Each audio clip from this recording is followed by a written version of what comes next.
Hey, good afternoon, Neil with Simple Futures, and it is Monday, December the 18th, beginning of the very last full week of the year. Next Monday is December 25th, and so the markets will be closed on that day, and makes this the last full week of the year.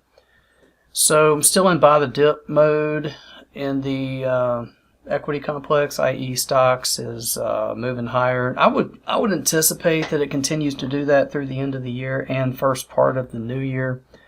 And that means that if we get a chance, like we tried to buy levels, like as an example in the room this morning, that didn't even come available. I mean, I was wondering, like this morning, it opened here this morning in the room at like 80, and I was trying to buy them at the prior point of control 68. You couldn't even do that, right?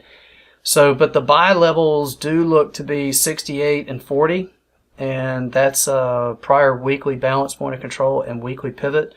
You get a chance to buy those. I'd give either one of those a chance to hold and just continue to target higher, pushing up into, I don't even know what, but higher, 48, 20 or so next on the top side. I mean, it hit 48.02 today. I'd look at like 14 and 20 as next kind of targets on the top, but it's by the dip. I don't got to try to get cute. And look, you're at the high of a move. You're going to try and short the, fade or find, a top. I don't know.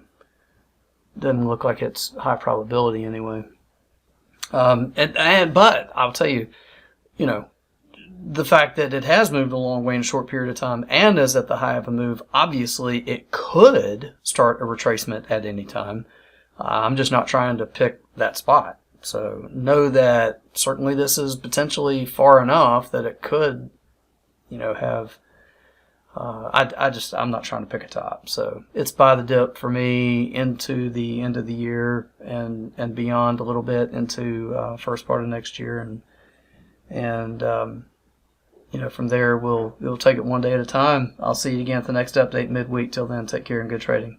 Without simpler trading, I could not have financial independence. This is one of the best investments I ever made in my life. It's helping me find consistency. It's one of the things that won me